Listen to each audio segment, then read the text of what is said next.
Assalamualaikum dan salam keluarga Malaysia. Berita perdana edisi Ahad 28 Ogos 2022. Saya Faris Izzat Syahrudin. Dan saya Nurul Hidayah Nawai. Berikut paparan utama malam ini.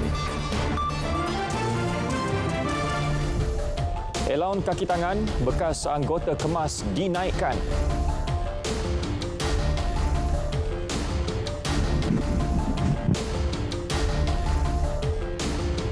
Pasangan beregu cipta sejarah ungguli kejohanan badminton dunia 2022.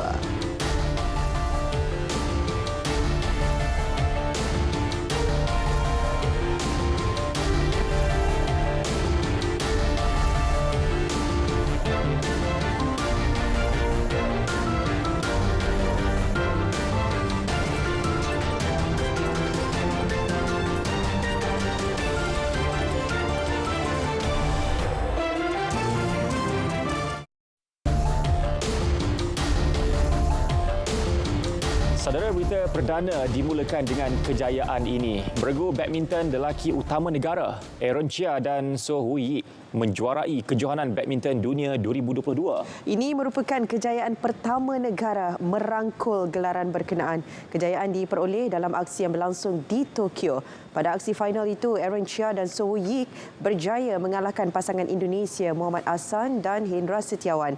Lagi perincian dalam edisi sukan sebentar nanti.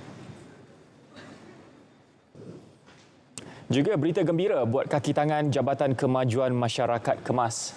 Elaun pembantu pemaju masyarakat sukarela KEMAS dinaikkan kepada RM800 berbanding kadar semasa RM500.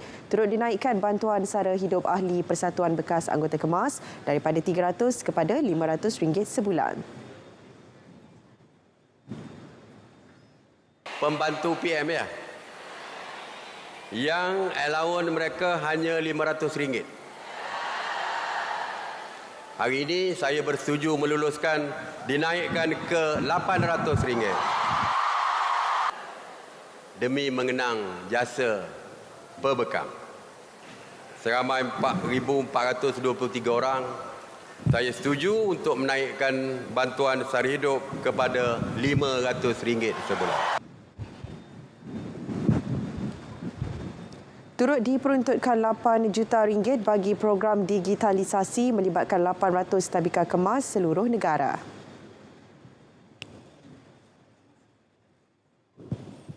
Jabatan Perkhidmatan Awam turut diminta mempertimbang beberapa cadangan bagi menghargai jasa kaki tangan KEMAS. Antaranya, pelantikan kejawatan tetap bagi pegawai kontrak yang berkhidmat lebih 10 tahun dan kelonggaran syarat kejawatan tersebut. Turut disyorkan kenaikan grade.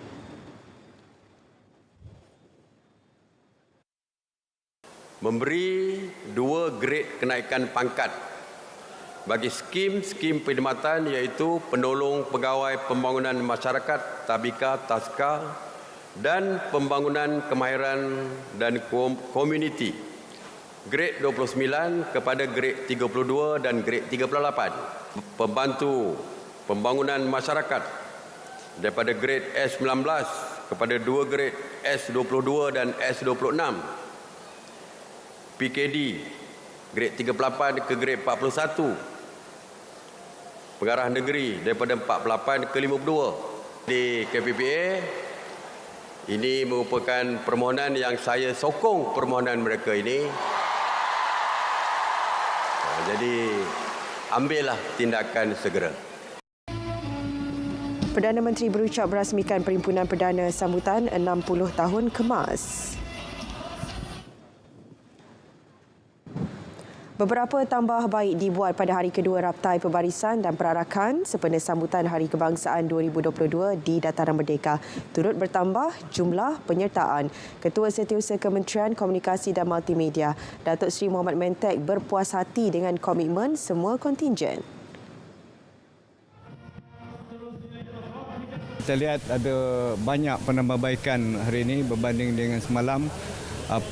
Segala kelemahan-kelemahan yang kita lihat semalam telah dapat dibaiki hari ini, dan jumlah penyertaan pun bertambah. Kalau kita tengok semalam ada beberapa kontingen yang tidak apa ramai, kita lihat hari ini lebih ramai daripada semalam. Jadi semangat yang ada pada setiap kontingen, khususnya pelajar-pelajar sekolah kita pada hari ini lebih baik daripada semalam. Beliau berharap penduduk Lembah Kelang dapat hadir dan memeriahkan sambutan Hari Kebangsaan tahun ini. 800 keping putu mayam diubah menjadi jalur gemilang. Itu tarikan Pasar Tani Laman Niaga Komuniti Bandar Baru Bangi Selangor. Selain mempromosi pasar tani, inisiatif turut dilaksana Fama dengan kerjasama Nasional FM bagi menyemarakkan lagi sambutan Bulan Kebangsaan tahun ini. Pengurus Nasional FM, Salbiah Muhammad Sharif berkata, program mempererat hubungan antara stesen dengan pendengar menerusi semangat kemerdekaan.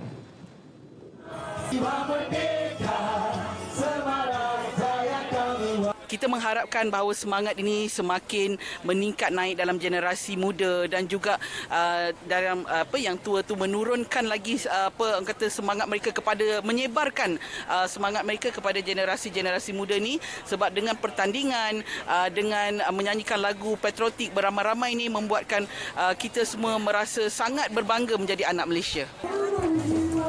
Timbalan Ketua Pengarah Operasi Fama, Abdul Rashid Bahari berkata, selain putu mayam, promosi harga turut ditawarkan kepada pengunjung pasar tani. Ini pula di Sungai Petani Kedah, jalur gemilang hasil menggunakan donat. Ia dipamer pada program Jualan Merdeka di sebuah pasar tani. Inisiatif dilaksana pengusaha kedai roti hasil cetusan idea pihak Fama.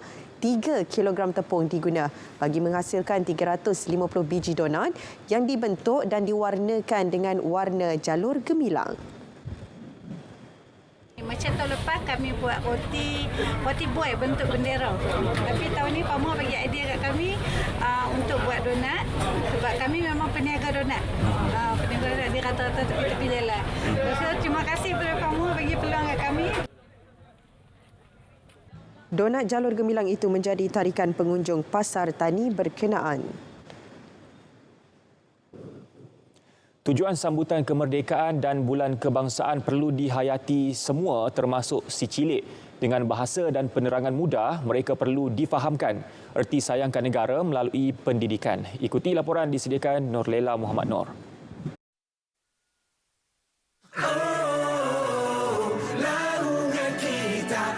Bagai melentur buluh dari rebungnya, sejarah negara perlu didedahkan bersesuaian dengan usia anak-anak kecil yang penuh semangat ingin tahu.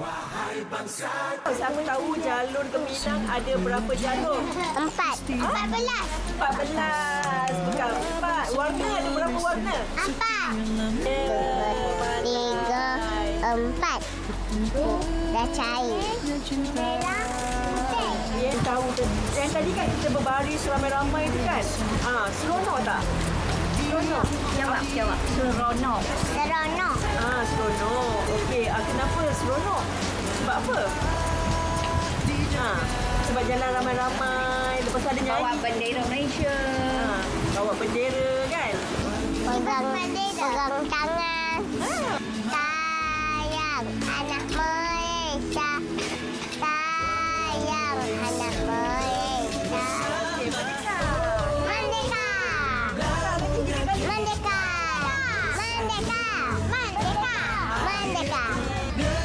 Kaedah belajar sambil berhibur terbukti memberi kesan, termasuklah perarakan yang menerapkan nilai nasionalisme.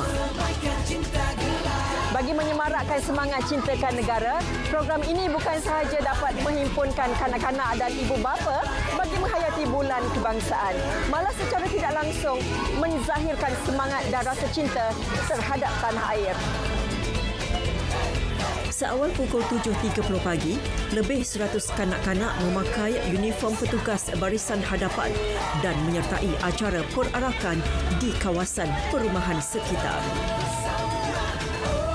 Bila mereka buat perarakan, mereka akan merdeka, merdeka, merdeka. So pupuk dalam semangat mereka berasa sungguh kembali. Mereka punya hati lain. Dia akan balik dan bercerita dengan ibu bapa. Ibu, saya pergi perarakan hari ini. Kita merdeka, merdeka. Kita rasa bangga, ibu. Kalau kita buat setiap tahun, murid-murid faham apa tu. Bila kita tanya pasal bomba, mereka tahu pakaian dia bomba tu apa. Kalau polis, mereka tahu. Mengapa kita ada ni? Semangat kebangsaan kita. Kalau kita buat kemerdekaan, memupukkan semangat sayang dalam jiwa kanak-kanak ini, sehingga besar mereka akan sayang satu sama lain. Tidak kisah agama ataupun bangsa. Itu adalah rakyat Malaysia. Macam setiap perayaan kami akan sambut dah. Orang kata kalau Chinese New Year kita akan sambut, Deepavali kita akan buat. Orang kata jadi dari situ kita beritahu dengan murid-murid semua yang dalam Malaysia ni ada berapa kaum. Sambutan Bulan Kebangsaan atau meraihkan pelbagai perayaan, anak-anak kecil ini perlu diterapkan dengan semangat patriotik selain rasa bersyukur bergelar Anak Malaysia.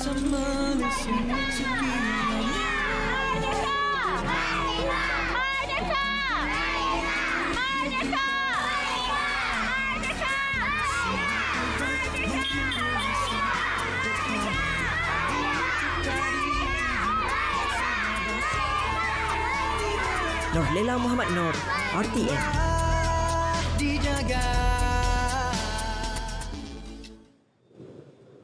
Bukan sekadar kibaran jalur gemilang mahupun sambutan besar-besaran, kemerdekaan juga harus dihaiti sepenuhnya, terutama dalam kalangan generasi muda. Fasa sebelum merdeka antara titik hitam yang menjadi iktibar agar kita lebih menghargai kemakmuran, kemewahan dan kesejahteraan yang dikecapi lebih 6 dekad. Kita ikuti perkongsiannya bersama wartawan Nurul Asmawati Harun. Ibarat melukut di tepi gantang, itulah gambaran kedaifan hidup pada zaman penjajahan.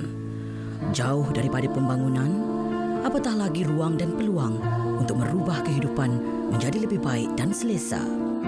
Masa zaman sebelum merdeka, di kampung saya tu, kampung yang tak ada apa-apa pembangunan, jalan tanah merah, api tak ada, air tak ada, kami makan, mandi, perigi. Orang-orang kampung bekerja, jadi penoreh, jadi pesawah, itu sahaja. Tak ada apa-apa pembangunan. Sebelum merdeka, pendidikan bukan perkara mustahak. Kemudahan pembelajaran juga sangat terhad, asal sekadar ada. Saya ingat masa saya darjah 1 masuk sekolah, sekolah saya tu lantai dia atas tanah merah, okey. Dan pergi sekolah hari-hari berdebu, naik satu badan penuh debu. Itulah keadaan sekolah kami pada masa itu. 65 tahun berlalu, kemakmuran yang dirasai kini adalah hasil penyatuan generasi sebelumnya. Sangat bangga dengan pahlawan-pahlawan negara kita yang dahulu. Dia membawa nilai untuk especially anak muda lah yang tak ada pada zaman tu, untuk tengok betapa banyaknya perjuangan mereka dalam melawan penjajah dan merdekakan negara kita. Best lah kalau nak dibandingkan dengan yang dulu, banyak peperangan apa semua. Compare dengan sekarang lagi okey lah. Dengan cara kita ni hidup bebas. Sebagai generasi muda, saya rasa bangga hidup di bumi Malaysia yang telah dijajah lah seperti kita tahu, dan selamat Hari Merdeka. Barangkali bagi generasi muda, harga sebuah kemerdekaan begitu abstrak nilainya. Namun hakikatnya, tiada harga boleh membayar darah, keringat dan air mata demi memperjuangkannya. Sesungguhnya, semangat patriotik dan jati diri bangsa terletak kepada betapa kita berasa bertuah, bersyukur, menghargai dan mencintai kebebasan, keharmonian dan kebahagiaan yang kita nikmati di bumi merdeka ini. Ayuh, bersatulah seluruh keluarga Malaysia. Nurul Asmawati Harun, RTM. Merdeka! Selamat Hari Merdeka. Dan saya ingin mengucapkan selamat Hari Merdeka kepada semua rakyat Malaysia.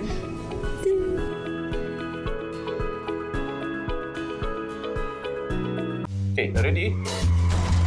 Kemalangan tak ada peluang lah. Api besar tu pukul nak kecoh. Takkanlah. Awak dengan ni wayang ke? Takkan jadi lah. Hospital takkan kena.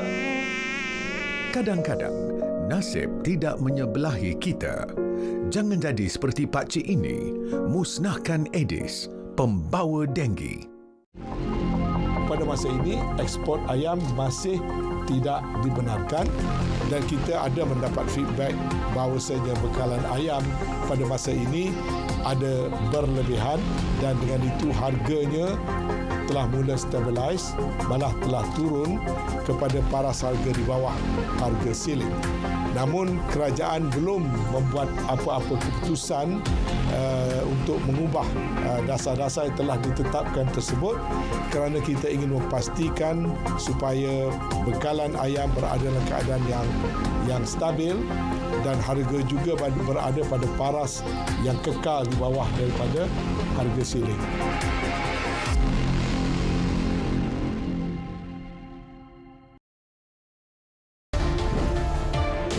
Bertemu kembali. Harga siling ayam standard di pasaran kekal RM9.40 sekilogram. Menteri Perdagangan Dalam Negeri dan Hal Ehwal Pengguna Datuk Seri Alexander Nathalinggi memberi jaminan harga terbabit tidak akan diapungkan. Setakat ini ialah harga RM9.40 akan kekal di peringkat runcit. Ya. RM9.40 akan kekal. Maknanya harga tidak diapungkan. Perincian lanjut akan diumum pasca mesyuarat Jawatankuasa Pasukan Khas Jihad Tangani Inflasi esok. Beliau ditemui pada program Kita Pengguna di Ibu Negara. Hujung bulan lalu, Ketua Setiausaha KPDN HEP, Datuk Azman Muhammad Yusof memaklumkan mekanisme pelaksanaan harga siling ayam standard mungkin tidak diteruskan selepas 31 Ogos memandangkan bekalannya semakin stabil. Hanya 63% pengguna tahu dan faham hak mereka sebagai pengguna. Bagi meningkatkan lagi tahap berkenaan, Kementerian Perdagangan Dalam Negeri KPDN HEP melancarkan Jelajah Kepenggunaan KPDN HEP 2022. Wartawan Muhammad Fauzi Muhammad Dali yang mengikuti jelajah berkenaan ada butirannya. Jelajah Kepenggunaan KPDN HEP 2022 bertujuan mendidik masyarakat secara komprehensif tentang hak dan peranan mereka selaku pengguna. Menurut timbalan menterinya, Datuk Rasul Wahid, 36 kawasan DUN seluruh Kedah terbabit program yang berlangsung sejak 7 Ogos lalu. Ia yang menutup tirai hari ini menjadikan Langkawi sebagai destinasi akhir jelajah. Jadi ini satu usaha yang cukup murni, bukan kerana dapat rekod tersebut. Yang penting maklumat tersebut dapat disebarluaskan peranan, tanggungjawab dan hak-hak pengguna kepada rakyat Kedah. Beliau berkata demikian selepas majlis penutup Jelajah Kepenggunaan KPDN HEP 2022. Turut disampaikan pengiktirafan Malaysia Book of Record selepas mencatat penyertaan terbesar dalam kempen kesedaran kepenggunaan di 36 lokasi dan bilangan terbanyak ceramah kesedaran kepenggunaan dengan 11,076 peserta. Peserta jelajah mengakui program memberi pelbagai manfaat. Sedikit saya dapat ilmu lah tentang macam mana nak membeli belah, apa yang kita patut buat, apa tips-tips yang mereka bagi untuk kita bijak berbelanja lah, tidak terlalu boros, pandai memilih kedai, pandai memilih mana yang murah, mana yang mahal. Saya rasanya dia bagi saya tahu apakah kepentingan untuk hak pengguna semua dan apakah jika kita tak perhatian semua, apa akan terjadi. Kita dapat tahu cara menggunakan cara penggunaan. So kalau macam perniagaan-perniagaan tu, so kita boleh beritahu ke Datuk lah kan. Setelah 21 hari menjelajah ke seluruh negeri Kedah, hampir 11,000 disantuni menerangkan mengenai hak-hak pengguna dan apakah hak-hak mereka. Hari ini, Jelajah Kepenggunaan 22 menyantuni pengguna melabuhkan tirainya. Diharapkan dengan usaha ini dapat memberi manfaat kepada masyarakat tentang hak-hak mereka. Muhammad Fauzi, Berita RTM. Takwim persekolahan 2023 yang dijadual berlangsung pada Mac adalah kekal. Keputusan dibuat selepas mengambil kira pelbagai faktor. Antara perkara jadi pertimbangan kebarangkalian banjir pada hujung tahun akibat monsun timur laut dan sela masa yang panjang selepas peperiksaan SPM. Justru cadangan agar takwim persekolahan bermula pada bulan Januari memerlukan penelitian yang teliti. This is perkara yang kita bincang amat teliti ya.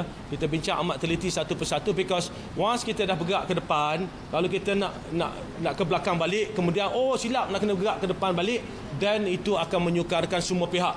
Sebab itu kita kata kita take really detailed analysis to see apakah yang terbaik untuk anak-anak kita semua. So bear with us, insya-Allah kita akan terus melihat secara lebih mendalam berkaitan perkara ini. Beliau ditemui selepas hadir program Tanya DRJ sempena Hari Terbuka PPD Hulu Langat di Kajang, Selangor. Akademi Sains Negara diminta segera melaksanakan kaji selidik bagi mendapatkan data tepat peratus pelajar lepasan Sijil Pelajaran Malaysia SPM dan Sijil Tinggi Persekolahan Malaysia STPM yang tidak mahu menyambung pelajaran. Menteri Sains, Teknologi dan Inovasi Datuk Seri Dr. Adham Baba berkata kaji selidik itu bagi mengesahkan kenyataan Jabatan Perangkaan yang memaklumkan lebih 70% lepasan SPM tidak mahu menyambung pelajaran pada Julai lalu. Hasil kaji selidik itu akan dibentang kepada kerajaan untuk tindakan susulan. Kerana kalau dia menunjukkan angka 70% tidak minat untuk menyambungkan pelajaran, ia merupakan satu kerugian kepada negara kita. Jadi langkah-langkah selanjutnya perlu kita laksanakan supaya perkara ini tidak menjadi bebanan awal untuk kita melahirkan generasi berteknologi tinggi dan juga minat terhadap bidang sains, teknologi dan inovasi. Beliau berkata demikian selepas merasmikan Karnival Sains, Teknologi, Kejuruteraan dan Matematik Merdeka Minggu Sains Negara Keluarga Malaysia 2022 di Kota Tinggi, Johor. JAKIM sentiasa bekerjasama dengan pempengaruh di media sosial dalam usaha meningkatkan kesedaran signifikan kepada kefahaman agama masyarakat. Timbalan Menteri di Jabatan Perdana Menteri Hal Ehwal Agama, Dato' Ahmad Marzuq Syari berkata, kerjasama melibatkan perbincangan dan perancangan dalam menghasilkan kandungan berkaitan agama khususnya ajaran Islam. Kena dipahami dengan kesedaran yang holistik daripada masyarakat supaya tidak menjadikan konten-konten agama dipermainkan di media-media sosial, sama ada untuk kepentingan, untuk provokasi, untuk bisnes, itu suku kira. Tapi yang paling penting, sebarkan perkara agama yang baik, yang sahih, untuk pastinya bukan saja kita mendapat manfaat material, tetapi kita juga akan mendapat ganjaran pahala. Beliau turut menggesa pengguna media sosial bertanggungjawab dengan kandungan yang disiarkan. Menurutnya, sebarang perlakuan menghina agama tidak akan terlepas daripada tindakan pihak berkuasa. Lebih 94,000 aduan berkaitan gangguan seksual kanak-kanak melalui talian diterima polis antara tahun 2017 hingga 2021. Bagi membendung perkara itu, ibu bapa disaran mengambil tindakan wajar dalam mendidik anak-anak. Keadaan sekarang dengan teknologi yang semakin maju, banyak kanak-kanak ni dia terdedah dengan teknologi, dan kita nak jadikan supaya teknologi ini jangan disalahguna ataupun mereka terperangkap dengan anasi-anasi yang tidak selamat ini. Jadi kerana itu melalui program ini kita mengharapkan supaya mereka ini juga sedar, anak-anak ni sedar. Jadi kita gunakan majlis kanak-kanak ni sendiri, mereka memberi bimbingan dan panduan kesedaran kepada kanak-kanak yang lain. Beliau ditemui selepas hadir program Jelajah Kasih Kanak-Kanak Prihatin Rakyat sempena kempen membanteras jenayah seksual dalam talian terhadap kanak-kanak di Sepang, Selangor. 10,000 pokok orkid serta lebih 400,000 pokok bunga pelbagai spesies dan kultivar bakal jadi tarikan pengunjung ke Festival Bunga dan Taman Floria Diraja Putrajaya 2022 yang berlangsung selama 7 hari bermula esok. Bertemakan Floria Hebat, Floria Diraja Putrajaya 2022 pastinya menjanjikan keindahan flora buat keluarga Malaysia. Tapak seluas 20 hektar di Anjung Floria ini digunakan sepenuhnya untuk pameran bunga-bungaan khasnya bunga orkid yang dipilih sebagai bunga tema untuk festival kali ini. Kita juga ada pertunjukan lampu. Lampu taman ada sepanjang 7 hari berlangsung. Itu kelainan untuk tahun ini. Dan kita ada dua views yang berbeza lah. Pada siangnya kita dapat melihat kecantikan bunga pada waktu siang dan malamnya kecantikan bunga-bunga dihiasi dengan lampu-lampu taman. Antara tarikan utama pengunjung termasuk Skywalk yang menjadi laluan utama ke Floria, Gemelapan Floria, Taman Glow in the Dark, Floral Pavilion dan pertunjukan Orkid VIP. Festival yang menyasarkan 500,000 pengunjung itu mampu menjadi platform terbaik untuk mendidik keluarga Malaysia agar lebih menghargai alam sekitar.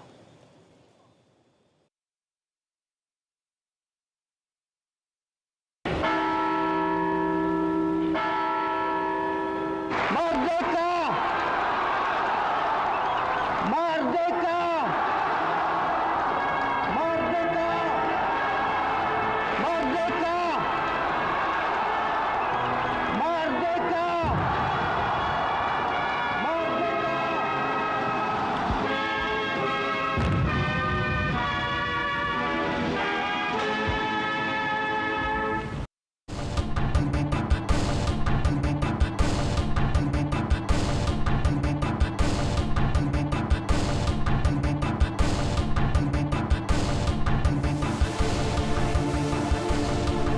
Kita ke perkembangan ekonomi. Menjamin kesinambungan momentum pemulihan ekonomi tahun ini antara fokus utama untuk bajet 2023. Selain memulihkan keluaran dalam negara kasar KDNK, tumpuan turut diberikan kepada pemulihan sektor pekerjaan dan pendapatan rakyat secara keseluruhannya.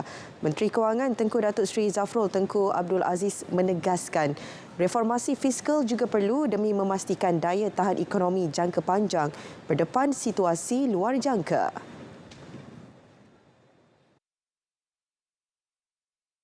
Strengthening economic resilience against future shocks, through reforms such as better social protection, stronger public health system, more sustainable fiscal position, and more targeted subsidies and assistance. Turut diberi tumpuan usaha meningkatkan daya saing negara secara inklusif dan mampan. Beliau berucap pada dialog pra-bajet anjuran KL Business Club di Ibu Negara. 10 bilion ringgit nilai pelaburan dijangka mampu dijana menerusi penganjuran Kongres Dunia Inovasi dan Teknologi Malaysia WCIT 2022. Menurut pengerusi penganjurnya Dr. Sean Sia, acara tersebut berupaya meletakkan Malaysia sebagai hub ekonomi digital serantau melalui kewujudan inovasi baharu dan pelaburan berimpak tinggi dalam bidang sains, teknologi dan inovasi. Antara pengisian WCIT 2022 termasuk sesi perbincangan dan pameran melibatkan teknologi pendidikan, keselamatan cyber, bandar pintar, 5G dan kecerdasan buatan. The impact of this WCIT, basically to showcase the talent that we have, the innovation that we have, the SMEs that we have, and the companies and the leadership that we have. On top of that, the stability of the country. And we want to use this as a platform to showcase all these international delegates, ministers, come invest in Malaysia.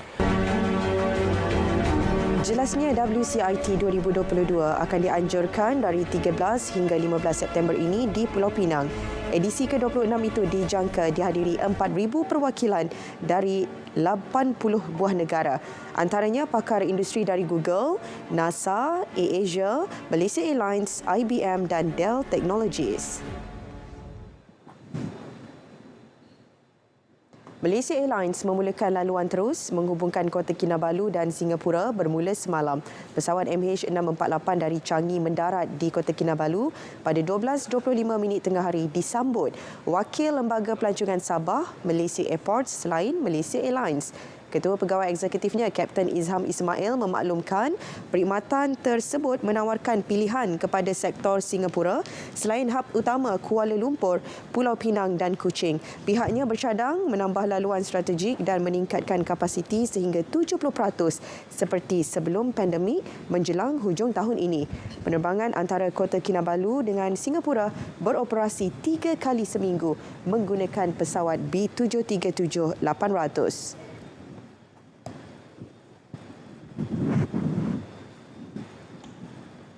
Baik, seterusnya untuk perkembangan sukan malam ni kita akan bersama dengan Syairul Islam. Ya, silakan Syairul. Baik, terima kasih. Hadiah bermakna daripada Aaron Wuyik.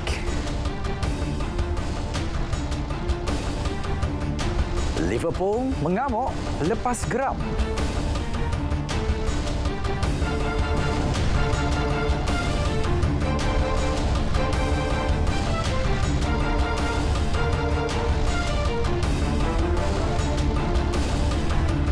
Assalamualaikum, salam sejahtera. Saya Syairul Islam dalam edisi Sukan malam ini. Hadiah paling bermakna sempena Hari Kebangsaan Malaysia. Itulah apa yang boleh digambarkan ke atas kejayaan bersejarah yang dilakar bergu lelaki utama negara Aaron Chia dan Soh Woo-yik selepas muncul juara pada kejohanan badminton dunia 2022 di Tokyo, Jepun siang tadi. Lebih bermakna, kejayaan itu turut menyaksikan Aaron dan Woo-yik muncul pemain pertama Malaysia bergelar juara dunia sekaligus menamatkan penantian 45 tahun sejak kejohanan ini diperkenalkan pada tahun 1977. Pada aksi final di Tokyo Metropolitan Gymnasium itu, Aaron Woo-yik menampilkan permainan menakjubkan untuk menoktahkan kemenangan 21-19, 21-14 dalam tempoh 40 minit ke atas bekas juara dunia 3 kali dari Indonesia, Muhammad Ahsan Hendra Setiawan. Turun dengan misi menutup mulut para pengkritiknya, beregu negara itu pada mulanya dipaksa bekerja keras pada awal set pertama selepas beberapa kali ketinggalan kepada lawan. Namun Aaron Woo-yik mempamer keazaman yang tinggi dengan mengejar mata demi mata sebelum menutup set tersebut dengan kemenangan 21-19. Set kedua menyaksikan Aaron 25 tahun dan Woo-yik 24 tahun mengekalkan momentum sama sehingga membuatkan Ahsan Hendrawan kepenatan sekaligus akur dengan keputusan 21-14. Kejayaan itu menyaksikan Aaron Woo-yik melakar sejarah menjadi pemain Malaysia pertama meraih gelaran dunia. Ia juga penampilan keempat mereka dengan pencapaian terbaik sebelum ini layak ke suku akhir pada edisi 2018 di China. Sebelum ini Malaysia gagal dalam 9 percubaan di final dengan 5 daripadanya muncul naib juara acara persoalangan lelaki dan 4 lagi beregu lelaki. Mengulas kejayaan bersejarah itu, Aaron dan Woo-yik mengakui gelaran dunia ini adalah pencapaian paling tinggi dan membanggakan sepanjang karier mereka.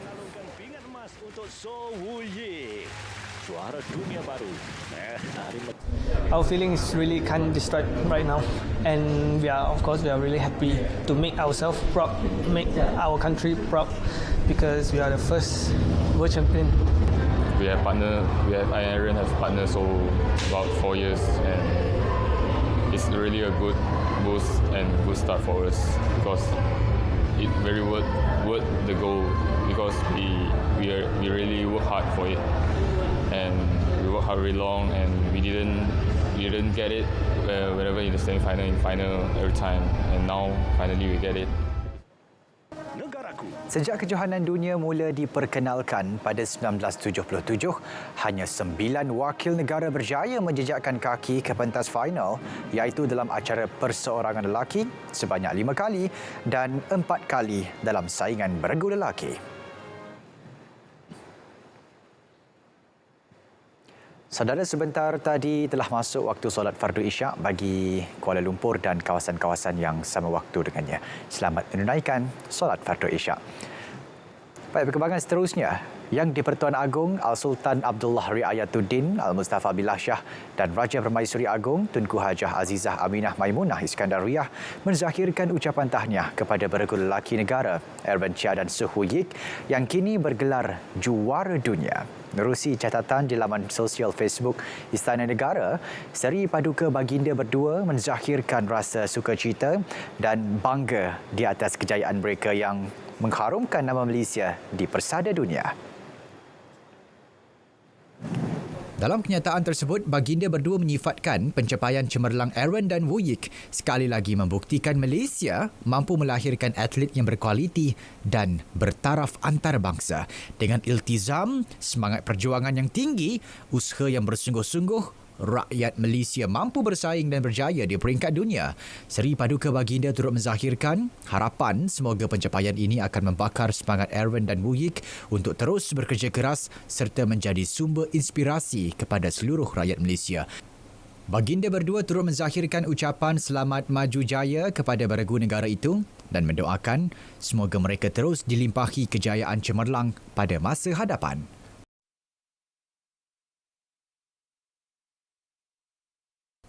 Turut sama memberi ucapan tahniah dan penghargaan kepada Aaron dan Wu Yik adalah Perdana Menteri Datuk Seri Ismail Sabri Yaakob. Dalam hantaran di laman Facebook rasminya, beliau berkata pencapaian beregu lelaki utama negara muncul juara dunia adalah satu catatan sejarah baharu dalam arena sukan tanah air. Malah Perdana Menteri turut menyifatkan kejayaan itu merupakan hadiah yang cukup bermakna buat negara sempena Hari Kebangsaan 2022. Kehebatan yang dipamerkan. Menteri Belia dan Sukan Datuk Seri Ahmad Faizal Azumu turut memberi ucapan tahniah kepada kedua, Aaron Chia dan Soh Hui Yik atas kejayaan mereka merangkul juara dunia di Tokyo. Menerusi laman sosial, beliau menyifatkan semangat kebersamaan mereka berdua akhirnya telah membuahkan kejayaan. Selain itu, beliau turut melahirkan penghargaan kepada barisan jurulatih serta para pegawai Persatuan Badminton Malaysia atas usaha yang dicurahkan. Jelasnya kepercayaan yang diberikan ke atas pasangan muda ini merupakan satu tindakan tepat dalam melahirkan bintang bertaraf dunia. Kejayaan kedua beregu negara Aaron Chia dan Soh Hui Yik meraih gelaran dunia ini menamatkan penantian selama 45 tahun selepas beberapa pemain negara gagal melakukannya di pentas final. Bagi Presiden Persatuan Badminton Malaysia BAM, Tan Sri Muhammad Norza Zakaria, beliau amat berbangga dan terharu di atas pencapaian pemainnya.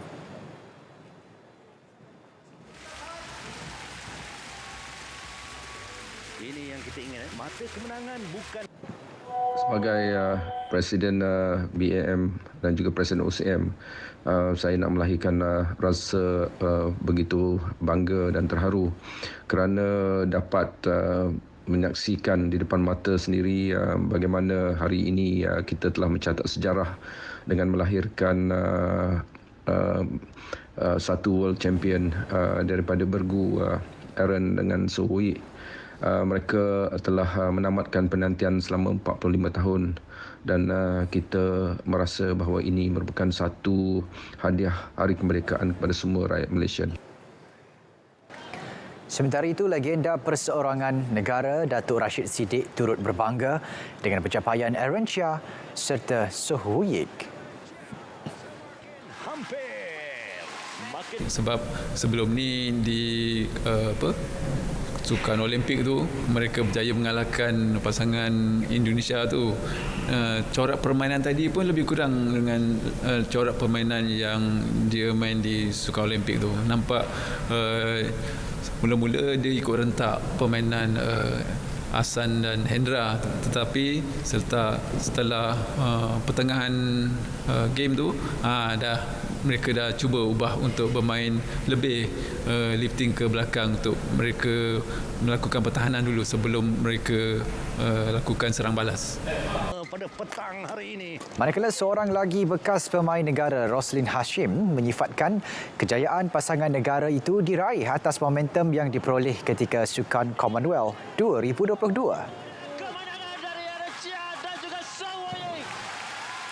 Ya, mungkin sedikit sebanyak confident tu ataupun semangat dengan menjuarai Commonwealth untuk tim, walaupun mereka tewas tak dapat medal untuk pingat emas untuk double, tetapi sekurang-kurangnya kemenangan mendapat pingat emas di Commonwealth tu sedikit sebanyak membantu mereka lah untuk kejohanan dunia ni. Sedara paparan itu mengakhiri edisi Sukan 28 Ogos 2022. Saksikan kegemilangan Sukan Malaysia Sukma ke-20 bermula 16 September ini hanya di RTM sebagai rakan penyiar rasmi #Demi Malaysia. Saya Syarif Islam. Assalamualaikum. Salam keluarga Malaysia.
Festival Filem Malaysia FFM 32 yang bakal berlangsung 2 Disember depan memperkenalkan 3 anugerah baru iaitu Anugerah Seniman dan Seniwati Sepanjang Zaman, Filem Antarabangsa Terbaik serta Filem Pendek Terbaik. Jelas Ketua Pegawai Eksekutif FINAS Profesor Dr. Mat Nasir Ibrahim, 3 anugerah baru itu dilihat mampu memberi pengiktirafan yang lebih berprestij kepada jenama FFM. Walaupun permulaan, tapi kita berdasarkan pengalaman jawatankuasa yang terlibat dan juga rujukan kita kepada pemain industri, kita akan pastikan bahawa kategori ini dilaksanakan dengan sebaik-baiknya. Bagi mendidik serta menerapkan elemen patriotisme bersempena Hari Kebangsaan dan sambutan Hari Malaysia, Kelab Teater Asal Negeri 9 bakal tampil mementaskan teater Tanjung bertempat di Istana Budaya pada 9 hingga 11 September ini. Adat berpatih dalam Teater Tanjung membawa perkara yang serius. Dia membawa perkara kepimpinan, intipati sebuah adat tu. Itu satu sebabnya saya nak menyampaikan adat berpatih dalam teater tu. Saya nak mengenengahkan bakat-bakat baru. Anak-anak yang di luar sana sebenarnya ramai berbakat, tapi mereka tak dapat peluang untuk berkarya. Jadi saya meletakkan satu platform. Jadi mana yang minat tu datang dan dari situ kita asah bakat mereka dan alhamdulillah sekarang ini mereka boleh berkarya di Istana Budaya. 36 tahun bergelar anak seni, Ratu Irama Malaysia Nur Aniza Idris bakal mementaskan konsert terakhir yang cukup eksklusif pada 21 hingga 23 Oktober depan. So, biarlah Kak ni bagi satu eksklusif yang eksklusiviti itu untuk satu konsert yang orang kata memang bukan mudah kita nak lancarkan sebab dana kos ni sangat tinggi, bukannya sekadar konsert biasa kan. So benda ni Kak ni nak jadikan dia sebagai satu impian yang orang kata kenangan yang dia akan tinggalkan satu impak yang sangat terkesan di hati semua orang. Dia orang akan ingat bahawa Nur Aniza Idris inilah salah satunya konsert yang tidak ada dua. Saya ingin berjumpa peminat sebelum berehat lama. Itu luahan penyanyi Zamani yang ingin bertemu peminat buat kali terakhir pada konsert Doa Buat Zamani Unplugged pada 30 September depan sebelum menjalani pembedahan tulang belakangnya. Pas pada pembedahan pun, saya akan berehat agak lama juga. Jadi, saya mungkin pada minat-minat jangan tertanya-tanya lah. Kalau nak tahu pasal saya, nak lepaskan rindu, inilah masa dia untuk datang ramai-ramai ke konsert ni. Jadi kita bertemu dan doa sama-sama agar segalanya akan berjalan dengan baik. Gabungan hampir 100 pelakon dan lebih 200 pekerja produksi dalam satu projek berskala besar bukan suatu perkara yang mudah, lebih-lebih lagi dalam pasca pandemik COVID-19. Namun filem Juang arahan 5 pengarah tersohor Mat Lai, Azif M. Osman, Datuk Yusri Abdul Halim, Khabib Batia dan Osman Ali dilihat bakal memberi impak kepada industri perfilman. Memang saya akui momen-momen yang bermain emosi and then the scene yang besar yang melibatkan setup yang besar dalam the accident scene kan, dan memang kita capture beberapa scene tu daripada kejadian-kejadian yang benar berlaku. Dan saya rasa it's actually benda eksperimen yang pada saya berjaya dengan good editing. Saya rasa dia dapat menggabungkan semua sebagai sebuah filem yang tak berceramuk lah orang cakap. Jadi bagi kita sesuatu yang paling penting yang saya hold to my heart is dalam masa kegelapan macam tu, dalam cabaran yang sangat hebat macam tu, semua rakyat Malaysia, tak kira bangsa, tak kira kaum, tak kira lapisan, semua bersatu. Penyanyi dangdut Mas Idayu atau mesra dipanggil Mami bakal melangsungkan majlis pernikahan pada 16 September depan bersama jejaka pilihan hati. Lebih mengujakan, majlis resepsinya itu bakal melakar sejarah dalam Malaysia Book of Record. Untung Mami.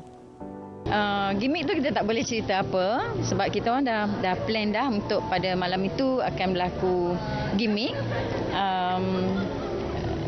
Cuma apa yang kami dapat kongsikan, Mami tak sangka yang program ni akan jadi satu persandingan ini atau perkahwinan ini akan jadi satu persandingan yang besar. Itu yang tak sangka. Tapi eksklusif, dia tertutup. Mengulas isu trend semasa, sesetengah usahawan yang mula menerbitkan single lagu tersendiri, kata Raja Pop Negara Datuk Jamal Abdillah, dia bersedia untuk berduet dengan sesiapa sahaja kerana beliau yakin setiap individu mempunyai bakat tersendiri. Saya memang sangat setuju, cuma ada bersyarat. Syarat saya tu kena penuhilah. Syarat saya ialah menyanyi boleh, tapi kena menyanyi mengikut jangan pitching lagi, jangan sumbang, buat betul-betul. Maksudnya buat sungguh-sungguh lah. Perkongsian itu mengakhiri B-Diva. Saya Caca Yatim, selamat menyambut Hari Kebangsaan. Assalamualaikum, bye.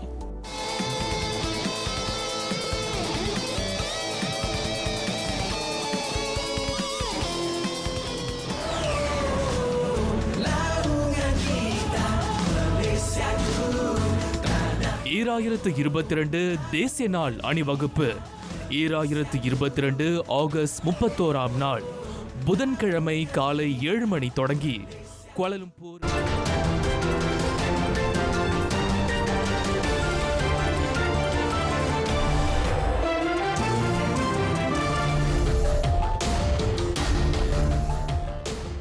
Bagaimana agaknya jika ular berjalan dengan kaki? Saya rasa Faris mungkin kelihatan agak pelik.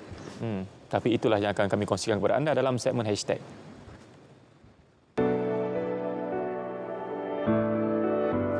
Berkeinginan untuk melihat ular mempunyai kaki, seorang lelaki mencipta sut robot untuk memberi keupayaan kepada ular berjalan dengan kaki. Alan Pan yang berpengetahuan dalam bidang kejuruteraan mencipta peranti DIY daripada tiup panjang dan 4 kaki plastik untuk dipasang pada haiwan itu. Peranti tersebut boleh dipasang dan dibuka dengan mudah. Ia juga boleh diprogramkan menerusi komputer riba. Akibat cuaca panas di China, udang hidup yang dibeli seorang wanita masak dengan sendirinya. Udang itu diletakkan di dalam beg berisi air. Apabila tiba di rumah, wanita itu mendapati beberapa ekor udang yang telah masak seolah-olah direbus. Pada hari kejadian, suhu adalah lebih 40 darjah Celsius. Tular di media sosial, sebuah kereta curi tersadai pada tangga. Kejadian berlaku di Madrid, Spanyol baru-baru ini. Kereta tersebut gagal dilarikan. Ia pada mulanya dikesan di laluan bas sebelum merempuh pintu masuk sebuah stesen metro. Suspek ditahan sejurus kejadian. Tiada mangsa dilaporkan cedera akibat insiden itu.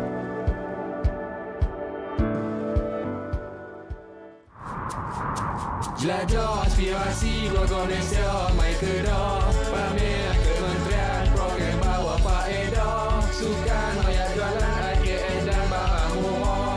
Kami bekerja yang jamin kerja bagi mereka. Jom pakat mai Ramai ke jelajah aspirasi keluarga Malaysia negeri Kedah. Pada 2 hingga 4 September, 9 pagi hingga 9 malam di Pekarangan Stadium Darul Aman Alok Star, Kedah.